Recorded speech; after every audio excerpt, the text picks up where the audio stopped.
Aujourd'hui, on va voir brièvement la vie de Moïse et sa foi. Donc, c'est dans Hébreux, toujours chapitre 11, dans les héros de la foi, au verset 23, 11-23.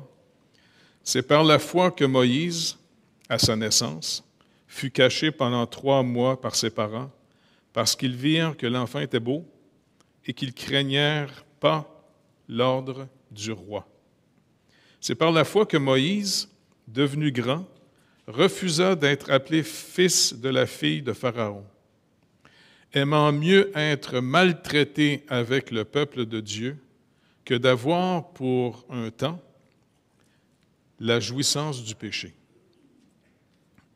Regardant l'opprobre de Christ comme une richesse plus grande que les trésors de l'Égypte, car il avait les yeux fixés sur la rémunération. Car c'est par la foi qu'il quitta l'Égypte, sans être effrayé de la colère du roi, car il se montra ferme comme voyant celui qui est invisible.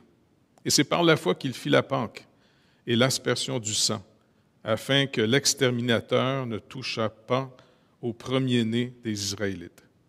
Et c'est par la foi qu'ils traversèrent la mer Rouge comme un lieu sec, tandis que les Égyptiens qui en firent la tentative furent engloutis. Fait que Seigneur, on te demande que tu puisses toi-même parler à nos cœurs. Apprends-nous, Seigneur Dieu, à marcher avec toi, parce que tu l'as appris à Moïse. Tu l'as appris à Joseph, tu l'as appris à Isaac, tu l'as appris à Jacob. Seigneur Dieu, si on peut marcher avec toi, ce n'est que par ta puissance, Saint-Esprit de Dieu. Parce que Paul priait continuellement pour les croyants des églises que tu lui permettais de fonder. Il priait pour eux sans arrêt à ce que toi, Saint-Esprit de Dieu, tu puisses illuminer les yeux de notre cœur pour qu'on puisse voir l'héritage, l'espérance qui nous attend. Seigneur, sans toi, c'est clair, on ne peut pas faire grand-chose. Mais par toi, rien n'est impossible. Alors, merci encore une fois de nous guider et Saint-Esprit de Dieu, d'utiliser ta parole encore une fois pour nous montrer comment tu nous formes, comment tu nous enseignes. Merci d'avance, Père, au nom de Jésus. Amen. Donc, pour faire un bref résumé de la vie de Moïse, en passant, vous allez remarquer, dans la parole, c'est peut-être un des gars qu'on décrit le plus. Il y a quasiment un livre entier sur lui, l'Exode. Mais ce que je trouve fascinant dans la vie de cet homme, un peu comme Joseph. Vous savez, Joseph, il a été élevé la fin de sa vie, une bonne partie de sa vie à partir de l'âge de 30 ans, le deuxième après Pharaon. C'est pas n'importe quoi, là. Il a passé quelques années, finalement, en prison, faussement accusé en plus, et puis haï de ses frères. Le gars, il avait tout pour devenir un être ultra amer. Et imaginez, finalement, quand il est devenu le deuxième après Pharaon, et qu'il voit ses frères arriver, il avait tout le pouvoir, finalement, pour leur trancher la tête. Mais il y a une différence. Ce n'est pas qu'il est plus capable que les autres.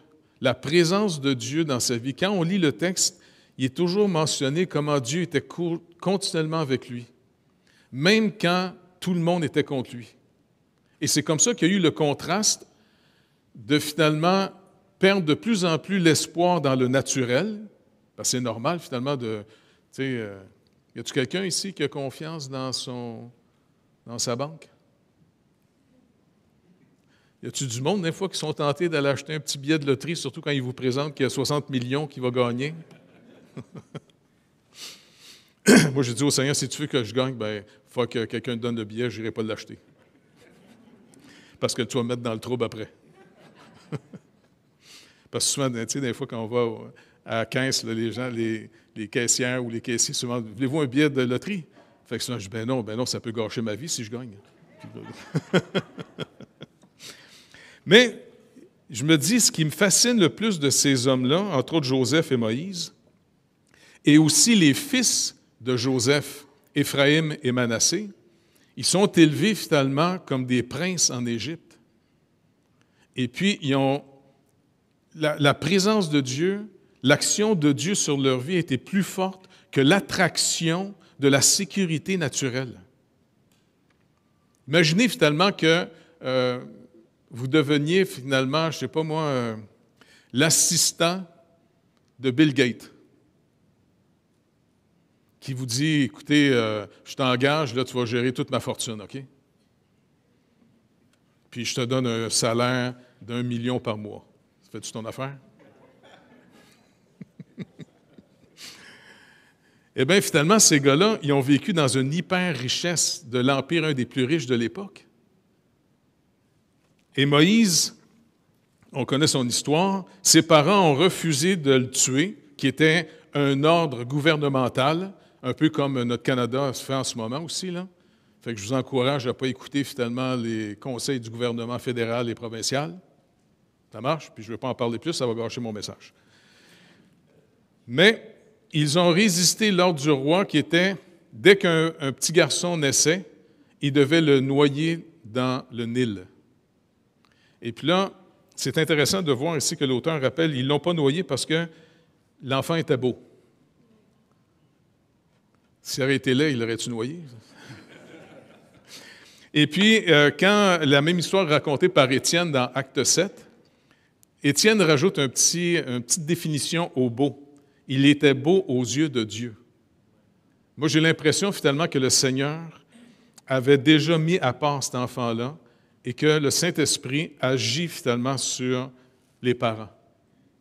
Ils ont eu finalement une conviction de ne pas le tuer. Et puis, finalement, 3 mois après, vous vous rappelez de son histoire, il est mis finalement dans un genre de ce qu'on appelle un petit Moïse, là. Et puis, ils l'ont mis sur le fleuve, le Nil. Et puis, c'était sa grande sœur, Myriam, qui finalement a amené son petit frère dans le petit bateau, là. Et puis, elle a vu finalement que la fille de Pharaon, avec ses princesses autour, est en train de se baigner. Fait qu'elle se cache dans un roseau, puis elle pousse son petit frère. Et puis, la fille de Pharaon voit le petit bébé, elle aussi, elle le trouve beau, puis elle l'adopte. Et puis, le petit pote, finalement, il est élevé, puis en plus, la petite Myriam était vite. Elle dit, en passant, si tu veux l'adopter, je connais quelqu'un qui pourrait l'allaiter. Fait qu'elle a été chercher sa mère. Et puis, inévitablement, Moïse a gardé indirectement, malgré qu'il était élevé dans la haute classe, finalement, de l'Égypte, il avait toujours gardé un petit contact aussi avec sa famille. C'est comme ça qu'il savait qu'il avait été adopté et son origine était du peuple hébreu. Mais toute sa vie a été élevée, finalement, dans la sagesse, l'éducation, la puissance, l'organisation de l'Égypte, tandis que son peuple, d'où il venait, c'était un peuple d'esclaves, des gens méprisés. Mais ce qui est fascinant, comment quelqu'un peut un jour abandonner finalement la sécurité, le succès apparent, parce que, écoute, je veux dire, tu ne peux pas monter plus haut que ça, tu es le fils adoptif de la fille de Pharaon. Hey, c'est pas n'importe quoi, ça? Pas vrai? Pensez-y, là, mettez-vous à sa situation. Est-ce qu'on serait prêt à tout quitter, une super sécurité et puis un prestige de vie qui te donne l'impression que tu réussis bien ta vie? Tiens, que tu es une vie réussie. Et puis, on sait qu'à l'âge de 40 ans, c'est comme si la vie de Moïse est intéressante, c'est 3 périodes de 40 ans. La première période de 40 ans, c'est d'être élevé dans la haute sphère de la société humaine de l'époque. Et puis, au bout de ces 40 ans, il prend en cœur de visiter le peuple d'où il vient. Et vous connaissez l'histoire, il voit finalement un Égyptien en train de battre finalement un Hébreu. Et puis, lui, il vient, et puis, il présume, il déduit, parce qu'oubliez pas, on est 400 ans après la parole que Dieu avait donnée à Abraham. Dans 400 ans, je vais libérer ton peuple. Et donc, moi, je suis sûr que Moïse doit se dire, bien écoute, c'est moi le libérateur. J'ai été élevé, finalement, j'ai tout le pouvoir, j'ai l'argent, je suis en charge des armées de Pharaon, Je veux dire, le gars, il était équipé de A à Z naturellement pour déduire, bien, c'est naturel que Dieu m'a mis à part pour que moi, je sois le libérateur de ce peuple. Mais encore une fois, comme on a vu finalement dans les évangiles, la leçon première que le Seigneur Jésus-Christ a enseignée à ses disciples, la chair et le sang ne profitent pas du royaume de Dieu. Dieu, finalement, ne se sert pas de qui on est. En d'autres mots, il ne met pas sur nos épaules en disant « Regarde, je compte sur toi pour que mon plan arrive. » Mais ça prend du temps de l'apprendre, ça. Tu sais, je vous rappelle souvent, là, la première fois que Dieu m'a amené en Haïti. Et puis moi, ça m'a traumatisé bien raide, là. Parce que c'est une chose de voir à la télévision des gens pauvres, mais ils sont à la télévision. Tu sais, on dirait, tu dis « Ah oui, ils se font pitié. » tu sais. Mais quand je suis parti là-bas avec mon père et puis un frère de l'Église de l'époque, on est resté là à peu près 3-4 semaines. Écoutez, ça m'a traumatisé.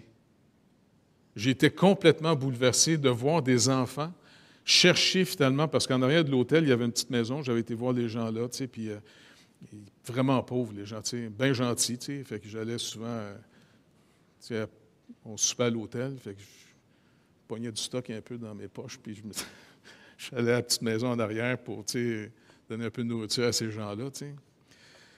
Et puis, à un moment donné, j'avais vu derrière leur maison, il y avait un dépotoir. Et quand tu vois des enfants en train de fouiller dans un dépotoir pour trouver de la nourriture, écoute, j'étais complètement brisé, bouleversé, puis en même temps, j'ai dit, écoute, Seigneur, tu veux-tu m'amener ici pour me faire sentir coupable pour le restant de mes jours? Parce que c'est à peine si j'ai 25 cents dans mes poches, que tu sais que tu veux que je fasse? Moi, la seule vision que j'avais, on dirait, là, c'est comme si Dieu m'avait amené en Haïti, qui était comme un gros volcan, et puis avec une petite chaudière d'eau, éteint le volcan. Ouais, quoi, je jette la chaudière d'eau, m'a fait pipi dedans, puis quoi, comment tu veux que je l'éteigne, cette vocalité?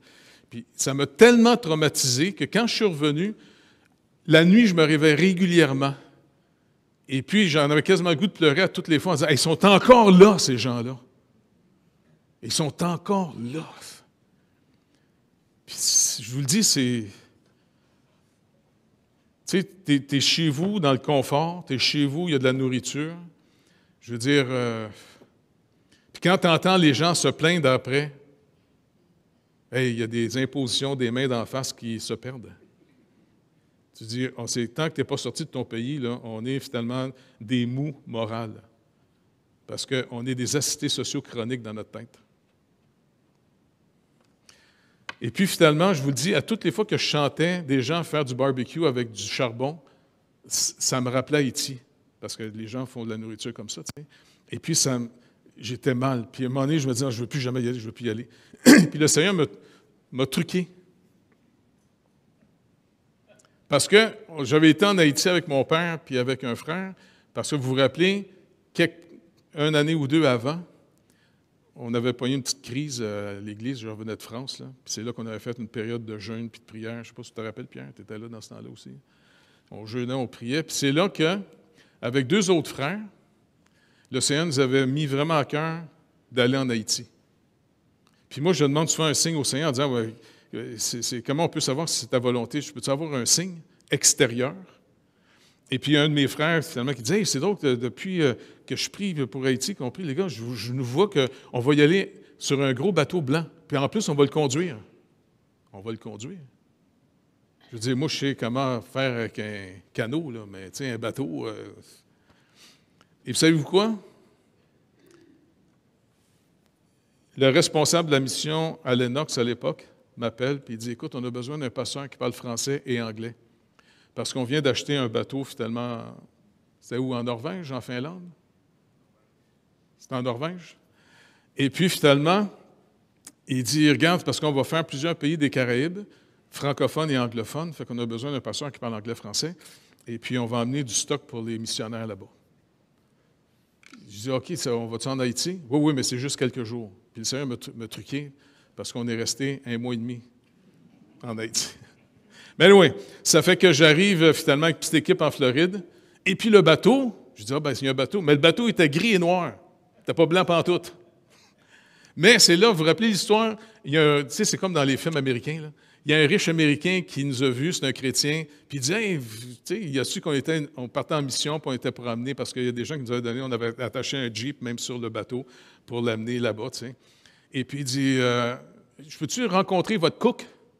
Fait qu'on dit, OK. Fait qu'il a regardé la nourriture qu'on avait, puis on n'avait pas grand-chose. Fait qu'il a été acheter plein de poulets surgelés avec de la poudre de, tu sais, la poudre d'œuf, là. Ça fait des omelettes, pas le fun, mais c'est pas grave, ça se mange. Et puis, à un moment donné, il dit, en passant, votre bateau, il est laid. Puis, tu sais, il aurait besoin de la peinture, tu sais. Et puis, le gars, il a été carrément acheté de la peinture, du primer, et puis de la peinture blanche. Il dit, vous devez repeindre votre bateau, tu sais, pour qu'il soit entretenu. Et c'est incroyable, on est en Floride, on a tout fait le primer, puis après ça, je me vois en trois avec les rouleaux, tu sais, en train de le peindre blanc. Le bateau blanc. Okay. Puis en plus, un de nos frères m'avait dit, n'oublie pas, en plus, on va... Puis le seul qui a pris ça au sérieux, c'est son père, qui a été prendre des cours de navigation, puis il a parti une business de voilier depuis ce temps-là, tu sais. Et puis, c'est drôle parce que quand on partait, il y avait une tempête. Le bateau était super chargé. Et puis, la moitié de l'équipe, finalement, sont toutes tombées malades. Ça vomissait à grandeur. Puis moi, il m'avait donné la job de nettoyer les toilettes et les douches, là. Non, c'est le fun. Tu vois ce que le monde a mangé avant. Puis... Et puis, finalement, le capitaine est venu nous voir et dit, OK, ceux qui ne vomissent pas, vous allez être obligés de remplacer l'équipe qui est malade, qui ne peut pas naviguer le bateau. Je vais vous mettre un officier par chiffre de 8 heures. Fait qu'il dit, OK, Pasteur Jeff, tu vas piloter le bateau. Je ne sais pas comment faire. Non, non, ils vont te montrer. Et puis, ils m'ont mis en arrière de la barre, tu sais, un bateau, là, tu sais, avec le radar.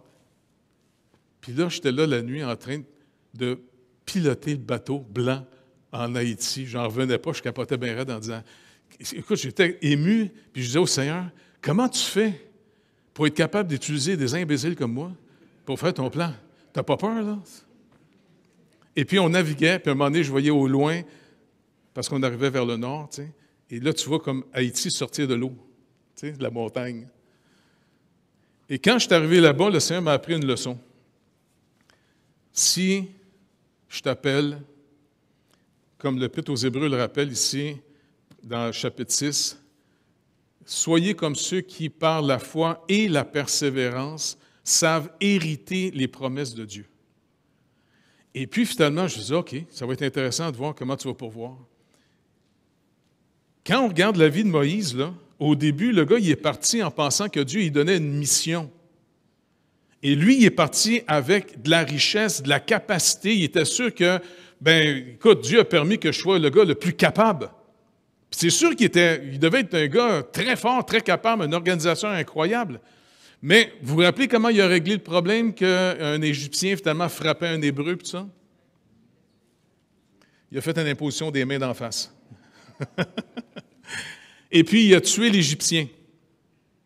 Mais là, il a dû pogner son corps, passer de l'enterrer quelque part, parce que tuer un Hébreu, un esclave, ce n'est pas vraiment un être humain. Tu comprends? Mais tuer un Égyptien, ça, c'est un vrai meurtre. Et puis, le lendemain, je pense qu'il revient, puis il voit deux Hébreux chicaner ensemble, puis il dit, non, calmez-vous, les frères, tiens, non. Il veut être un petit peu comme le boss des Bécosses, hein, qui va prendre le contrôle de la gang. Et puis, un des Hébreux se tourne vers lui en disant, quoi, tu vas-tu régler le problème comme tu as fait avec l'Égyptien hier? Faux! Vous vous rappelez? Là, il dit, là, ils savent que j'ai tué quelqu'un. Fait que là, je vais être sur la liste. Et qu'est-ce qu'il a fait? Il s'est sauvé. Donc, c'est pas la foi qui dit, il a parti d'Égypte sans craindre le roi. Non, là, il avait fui le premier départ, il a fui la colère du roi parce qu'il était pour se faire exécuter. Et là, il va rentrer dans la deuxième période de sa vie, le deuxième 40 ans. Il se retrouve au désert. Est-ce que vous vous rappelez quelle était la manie bizarre des Égyptiens quand ils mangeaient? Rafik? Ouais.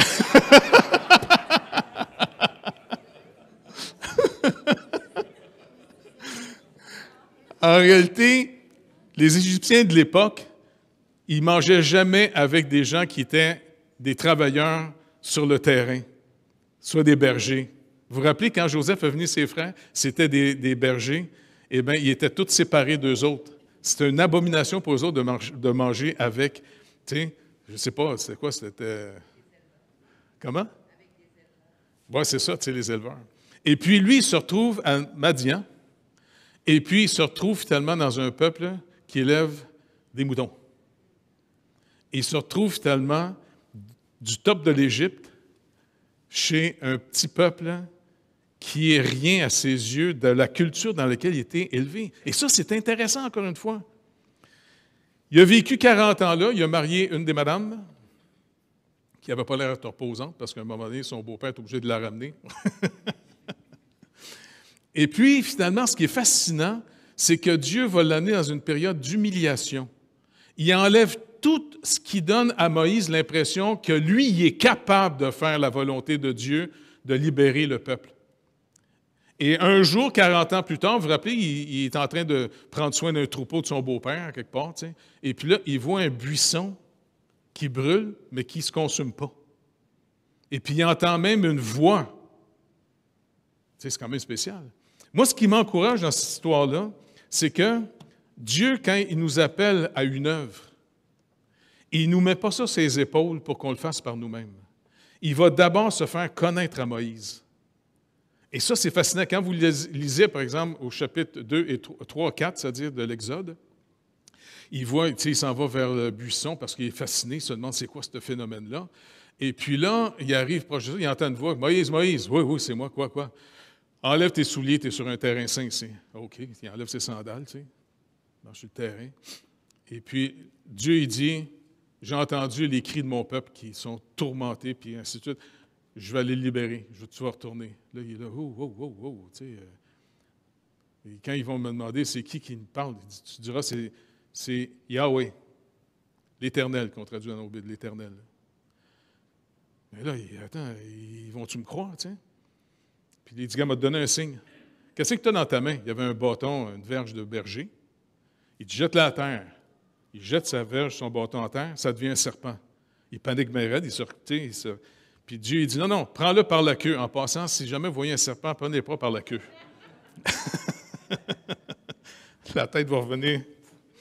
Mais Dieu dit, non, prends-le par la queue. OK, il prend par la queue, bing, ça redevient un bâton. C'est quand même un peu spécial, ça, pas vrai? Par contre, je vais te donner un autre signe.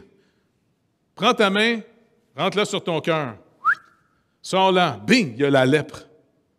Il panique. Alors, remets ta main à l'intérieur, elle est propre. Il dit ça sera les signes que tu vas leur montrer. Puis en plus, quand tu vas arriver là-bas, tu prendras de l'eau du Nil, tu le verseras en terre, ça va donner du sang. Dieu, finalement, il dit, j'y vais avec toi, je vais le faire. Et ça, pour nous, je pense que c'est une des leçons les plus importantes qu'il faut apprendre. Quand il est dit dans Éphésiens chapitre 4 que les anciens, les responsables d'une Église, on est là finalement pour amener les gens à maturité afin qu'on discerne les œuvres de Dieu, mais ce n'est pas que Dieu va vous mettre un fardeau sur ses épaules. C'est que d'abord, il faut avoir un mode de vie qui précède notre ministère dans quoi on va embarquer. Est-ce qu'on connaît vraiment le Seigneur, comment il va nous diriger, comment lui va pourvoir? Ça, c'est fondamental, c'est vital. Et c'est comme ça que Moïse, la deuxième fois, quand il est retourné, en passant, il avait peur, vous vous rappelez? Puis ça faisait 40 ans qu'il ne parlait plus égyptien. Et puis, il dit, tu sais, je ne suis pas vite, là. C'est pas qu'un gars qui bégayait, là, tu sais. Le seul qui m'a expliqué ce que ça voulait dire, c'était Amar. Amar Jabala. En passant, il est né, lui, en Algérie, tu sais, puis il a été élevé en arabe.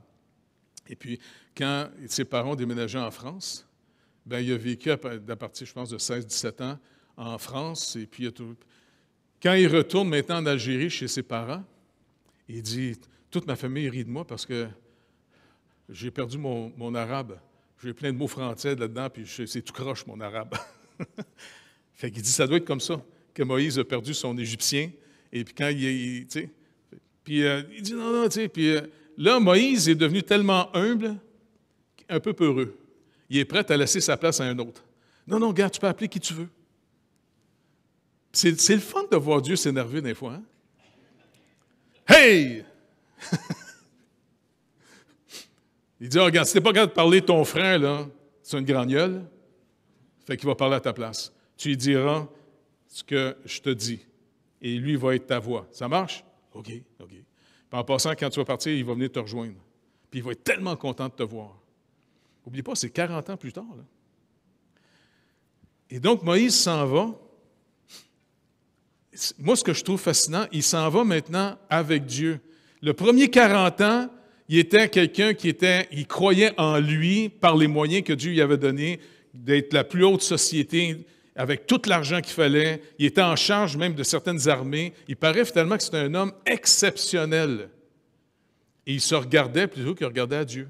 Mais pour marcher dans le plan et la volonté de Dieu, il faut d'abord toujours connaître Dieu.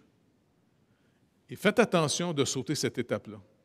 Et d'après vous, tout le long de la parole de Dieu, pour connaître Dieu, on dirait que c'est toujours le même scénario.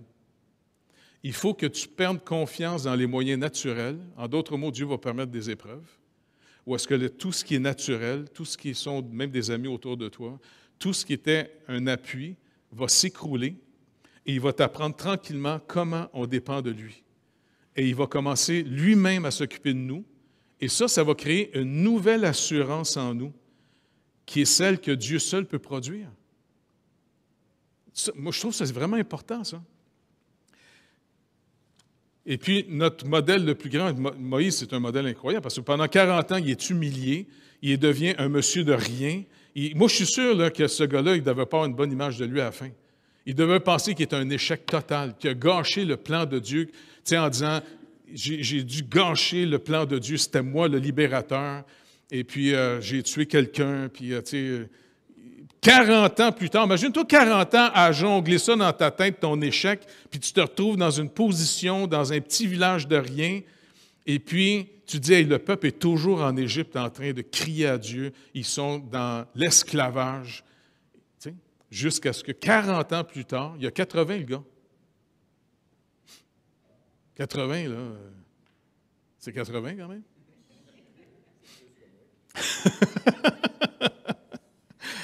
Et puis, finalement, quand le Seigneur l'appelle, il avait remarqué, il est moins prêt à courir, d'aller libérer. Hein? Oh, attends, appelle-en un autre. Et puis Dieu, il dit, non, tu vas y aller. Et là, mais par contre, le Seigneur lui montre de manière surnaturelle qu'il est avec lui. Le serpent, la main, et puis quand il va arriver en Égypte, il va commencer à faire les choses, les fameuses 10 plaies. Et n'oubliez pas, par exemple, quand il va commencer, le peuple est content de le voir arriver, il donne bonne nouvelle, mais déjà avec le premier défi, Pharaon s'énerve, il ne fournit plus le matériel, puis il demande la même quantité. Et le peuple hébreu commence à s'énerver contre Moïse en disant, « Écoute, depuis que tu es arrivé, tu as rendu notre condition encore pire. » C'est vrai. Mais souvent, c'est normal. Je ne sais pas pourquoi.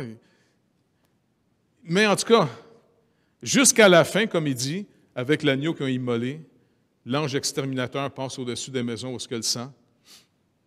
Et puis, plutôt que de prendre le chemin des Philistins pour aller dans la terre promise, qui était juste une question de 2-3 jours de marche et tout, là, par la Méditerranée, là, eh bien, il les a fait descendre justement dans le sud pour être plantés devant la mer. Et puis, Dieu va même provoquer Pharaon comme un petit chien là, qui a envoyé le bâton.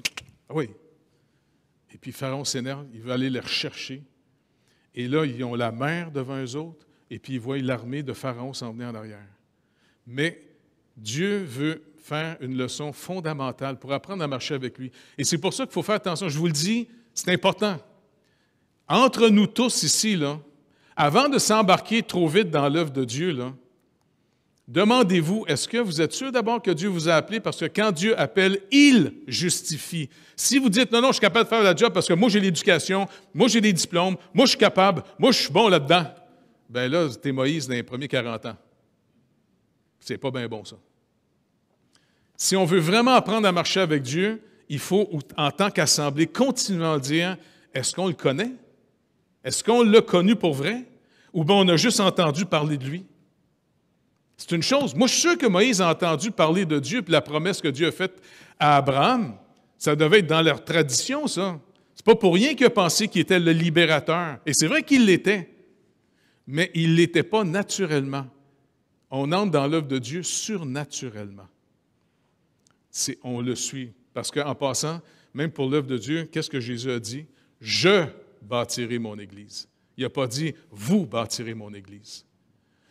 Donc, il a équipé, puis il a formé ses hommes, et puis les hommes même avertis, n'oubliez pas, ça va gâcher votre vie. Mais ce n'est pas grave. Vous êtes des voyageurs, des pèlerins sur terre. Votre vrai héritage, c'est quand je vais venir vous chercher. Et donc, c'est pour ça qu'ensemble, là, de chercher la volonté de Dieu, c'est le plus grand des trésors qu'on peut découvrir. Faites attention d'être trop fasciné par le succès du monde. Parce que c'est vrai que c'est rassurant d'avoir de l'argent, d'avoir une bonne pension, d'être bien installé. C'est normal. Moi, je suis bien content là, que Dieu s'occupe de nous autres. Là. Pas vrai? Y a-t-il quelqu'un ici qui prie pour être pauvre? On va prier pour vous. Là. En réalité, est-ce que finalement, on peut demander au Seigneur en disant, si tu m'appelles à telle fonction, là, ben écoute, tu pourrais-tu me le manifester en dehors de moi, parce que je peux me faire croire des histoires. Tu sais, je suis né dans un monde où tout le monde veut devenir quelqu'un. Puis le danger même d'être élevé dans une église, là, je peux essayer aussi de vouloir grimper les échelons dans l'Église pour être quelqu'un d'important dans l'Église, qui me donne l'impression que j'ai réussi ma vie. Est-ce que je te connais vraiment?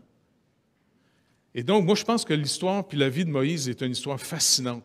Et puis, il est dit clairement, c'est Moïse qui l'a écrit, Dieu a dit non, tu ne vas pas passer par le chemin des Philistins parce qu'ils ne sauront pas comment entrer et combattre les peuples qui les attendent dans le pays de Canada.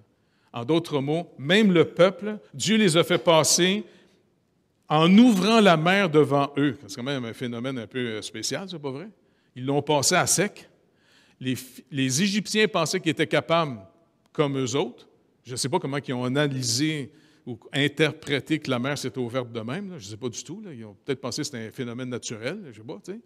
Et quand ils ont suivi pour aller chercher les Israéliens, eh bien, le Seigneur a fait que la mer s'est refermée sur eux, ça a noyé l'armée au complet. Et là, ils ont vu pendant plusieurs jours, sur le bord de la plage, de l'autre bord, plein de cadavres de gars. Tu sais. Mais 2-3 jours après, en marchant dans le désert, Dieu les amène dans le désert.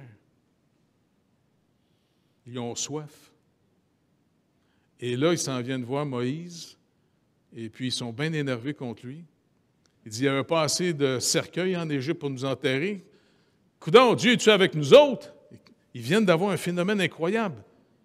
La colonne de feu, la mer qui s'ouvre, les 10 plaies d'Égypte, ils manquent d'eau, puis ils sont prêts à péter la gueule à Moïse. Écoute, c'est pas facile de marcher avec Dieu. Notre vieille nature, là, on la charrie avec nous autres tout le temps. La plainte, là, elle se fait facilement, pas vrai? Et puis, finalement, le Seigneur a fourni. Parce que Moïse était un peu nerveux, là, tu sais.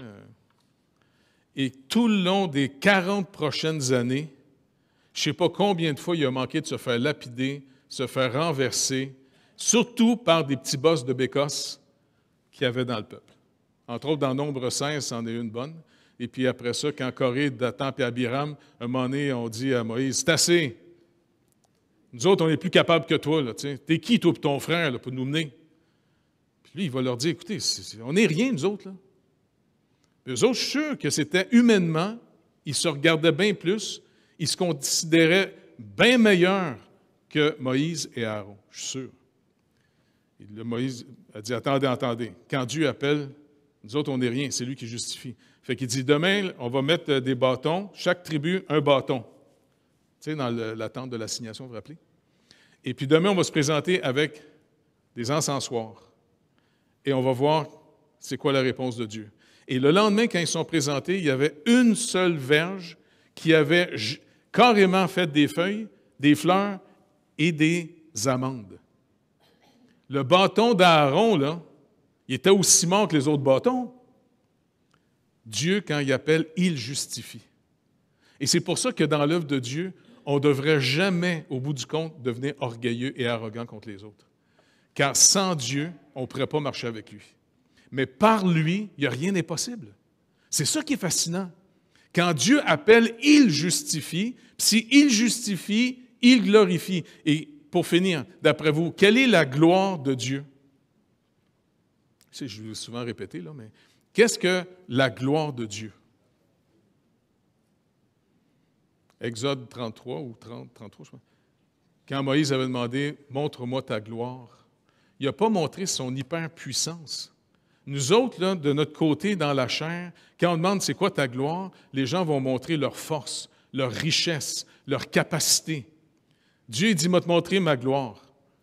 Parce qu'il a dit, ma gloire, là, c'est que je suis lent à la colère, riche en miséricorde et riche en bonté. Ça, c'est fascinant. Pour Dieu, ce qu'il aime le plus en lui-même, c'est sa grâce et sa miséricorde. Et c'est pour ça que le Seigneur ne se lasse pas de nous pardonner, de nous prendre près de lui, et nous aime d'un amour qui est pour nous incompréhensible. Parce qu'on n'a pas besoin d'acheter, de le séduire, de le fasciner. On peut juste venir à lui par la foi en lui faisant confiance qu'il nous aime. Puis il nous aime pour vrai.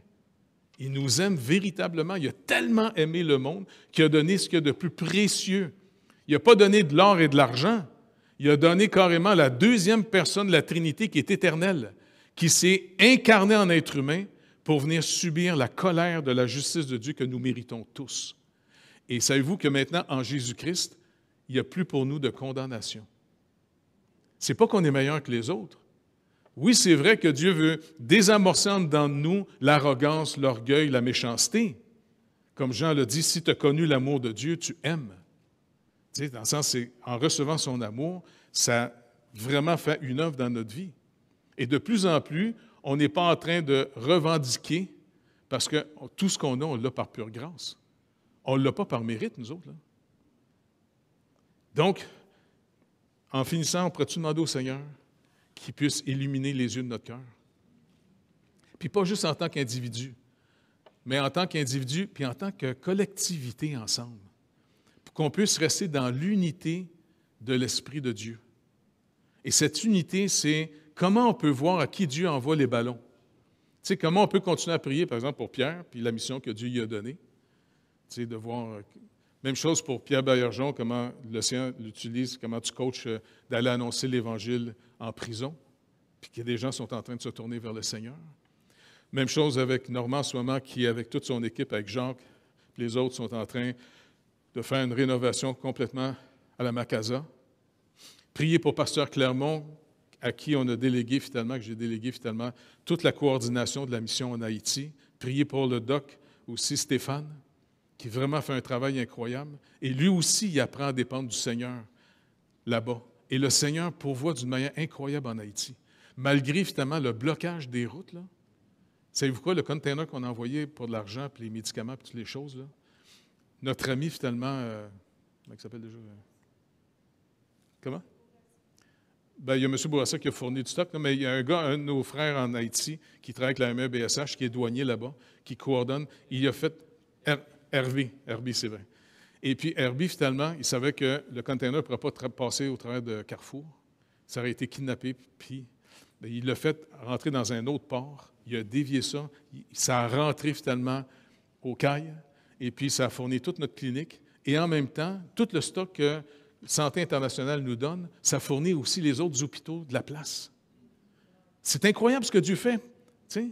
Même chose avec Pasteur Cudjoe, on a trouvé vraiment, moi, que je marquais... Je suis parti là-bas. Une des choses, quand je suis arrivé en Afrique avec Martin, tous les pasteurs qui étaient là, qui ont lâché Greater Grace, sont venus me voir, puis là, ils demandaient tout des projets. Hey, tu peux donner de l'argent? Hey, donne-moi de l'argent. Tout le monde donne de l'argent, de l'argent. Moi, je regarde, j'ai toujours 25 cents dans les poches. Puis moi, dans ce temps-là, là, ce que j'aime, je ferme ma gueule, je fais juste écouter, je fais semblant que je suis compatissant. Je fais semblant. Puis il ne lâchait pas. Puis il y en avait juste un qui restait assis, bien relax, qui est venu rien me demander. Il n'y a aucune pression. C'était Pasteur Cudjoe. Puis j'y ai retourné après, une autre fin de conférence. Il était encore là. C'est le seul qui n'était pas venu demander, réclamer, puis me faire sentir coupable que je ne suis pas en train de pourvoir à l'œuvre là-bas. Puis c'est vrai qu'ils ont des besoins. Puis quand je le regardais, lui, je dis, « Hey Seigneur, ça se peut-tu que ce soit avec lui qu'on va travailler? » Parce que moi, je veux savoir à qui t'envoie le ballon. Et puis, à un moment donné, le Seigneur l'a confirmé. Puis depuis ce temps-là qu'on travaille avec ce gars-là, c'est un phénomène. Hey, c'est un moyen privilège de travailler avec ce gars-là. Écoute, connaissez-vous bien du monde là, qui fait un crash d'avion, bing! Rappelez son histoire. Un crash d'avion, il y a une grosse madame, il paraît, qui est sur lui, et puis son talon s'en vient, qui disait, tu sais, il essaie de la repousser, le feu pogne dans l'avion, puis il demande juste une chose au Seigneur. Écoute, Seigneur, je ne veux pas mourir brûlé, s'il vous plaît, OK? Et puis, quasiment à la dernière minute, les gars qui étaient dehors, lui, il cognait sa vitre, tu sais, puis, hey, il y a un gars vivant encore là-dedans, vite! Ils ont été le sortir de là. Ils l'ont emmené à l'hôpital parce qu'il était un peu poqué quand même, là, tu sais. Tu sais, c'est dur un crash d'avion, là, tu sais. Et puis, quand il est à l'hôpital, il rencontre finalement des gens, dont le monsieur à qui il avait témoigné à l'aéroport avant de partir, qui est un ambassadeur. Et puis, lui, il avait même contacté ses fils de venir le chercher. Il avait même dit, il y a un pasteur qui m'a parlé de l'Évangile. Puis ces deux gars-là sont venus le voir par ce coup de jour. « Hey, il paraît que c'est vous qui avez parlé de l'Évangile à notre père, puis ça. Il est mort, tu sais. Ben justement, j'ai prié avec votre père avant qu'on prenne l'avion, puis ça, tu sais. Ah oui. Hey, il dit, on peut-tu vous rendre un service? Comment? Ben on a un avion privé. On peut-tu vous amener à quelque part? Puis lui, plutôt de dire, moi, si j'avais été là, j'aurais dit, peux-tu me ramener chez nous? Ben lui, moi, je le trouve trippant, ce gars-là. Lui, il va dire, ben c'est parce que moi, je m'en allais finalement à Goma pour faire une conférence au Congo, et puis une quarantaine de pasteurs qui m'attendent encore, je devais faire une conférence. Est-ce que vous voulez m'amener là-bas que j'allais faire ma conférence? Ah, il dit, OK. Ah oui, il l'amène là-bas. Pas beau, ça? Hein?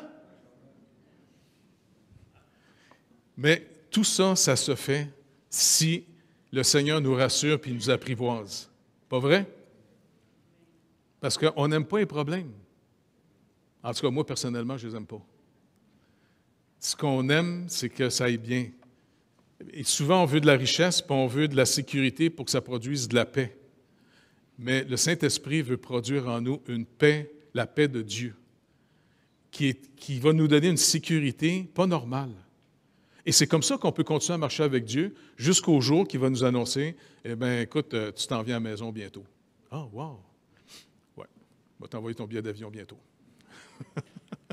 Il va revirer de bord. Fait qu'on remet ça au Seigneur, qu'on lui demande encore une fois que tous ensemble, il puisse nous remplir de sa présence, qu'il puisse nous apprivoiser et nous faire connaître sa volonté. Et chacun de nous, un peu comme Gabriel nous l'a rappelé tout à l'heure, comment on peut organiser nos vies, nos budgets de temps, nos budgets d'argent, pour discerner c'est quoi marcher avec Dieu pour vrai. OK? Parce qu'oubliez pas, il y a 2 jugements qui s'en viennent. Il est dit finalement que le Seigneur va revenir pour juger les vivants et les morts. Les morts, c'est tous ceux qui vont rester, avoir méprisé et négligé ce si grand salut en Jésus-Christ. Il va les juger et c'est une condamnation éternelle qui est pour eux. Mais il s'en vient aussi juger les vivants. Les vivants, c'est tous nous autres, les régénérer, les sauver. D'après vous, c'est quoi le jugement qui nous attend, nous autres, quand on va rentrer chez nous?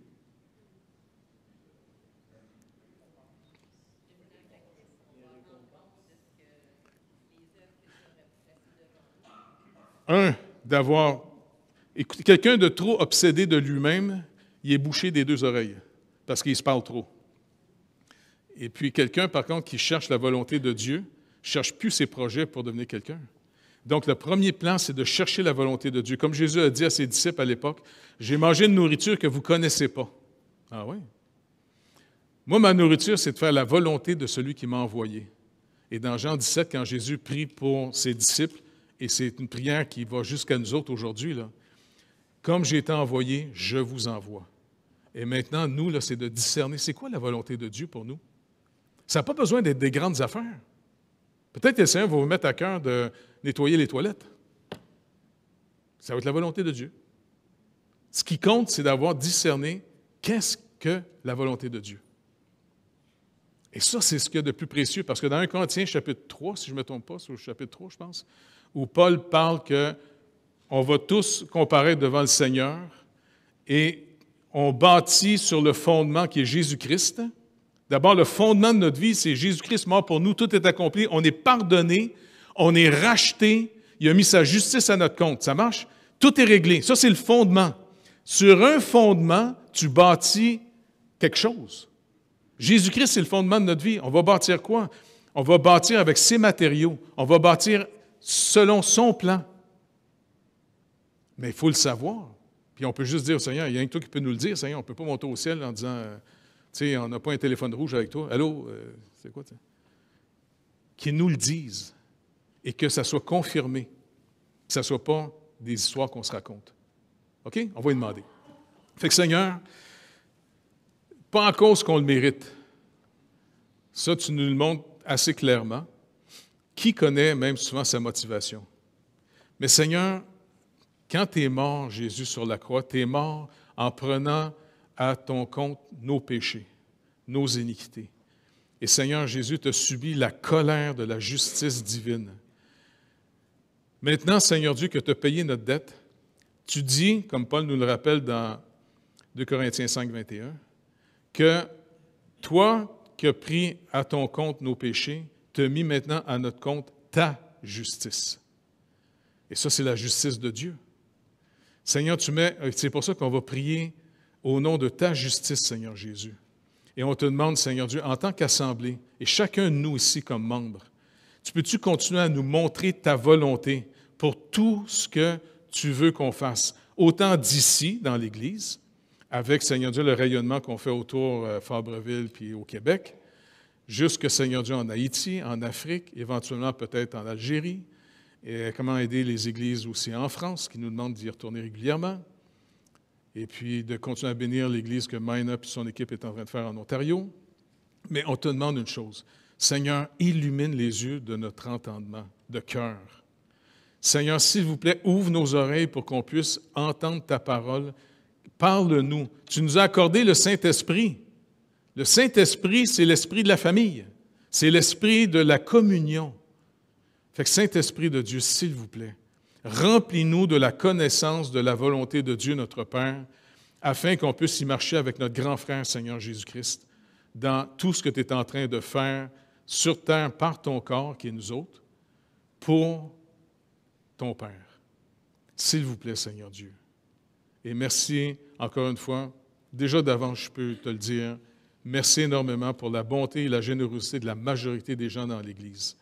Leur temps, leur argent, et puis vraiment leur consécration à toutes les œuvres que tu as préparées, tous les voyages qu'on a pu faire ensemble. Seigneur, honnêtement, un énorme merci. Continue à agir dans nos cœurs et surtout apprivoise-nous, Seigneur. Tu sais qu'on peut être un petit peu peureux, là. Fait que, et rends-nous sages et intelligents, toi, Saint-Esprit de Dieu. Je te remercie d'avance. Et veille à ce que tout le monde ici, Seigneur, sans exception, soit vraiment né de nouveau. Que personne ne se soit privé ou négligé un si grand salut. Et si quelqu'un n'est pas sûr ici, Seigneur, qu'il puisse se tourner vers toi et te demander, Seigneur, sauve-moi et confirme-moi que tu m'as vraiment racheté. Car c'est toi, Saint-Esprit de Dieu, qui après verse l'amour de Dieu dans leur cœur. C'est toi qui vas sceller ce salut. Fait que Seigneur, je te remercie de nous redonner encore une fois et de continuer à bâtir ton unité qu'on doit préserver ensemble par la paix et que ton amour en nous puisse faire qu'on ait un amour fraternel, sincère et ardent les uns envers les autres. Merci beaucoup, Seigneur Dieu. Et ça va être trippant de voir ce que ça va faire. Vraiment, marcher avec toi, c'est capotant. Fait que merci beaucoup, Père. Au nom de Jésus. Amen. Dieu vous bénisse tout le monde.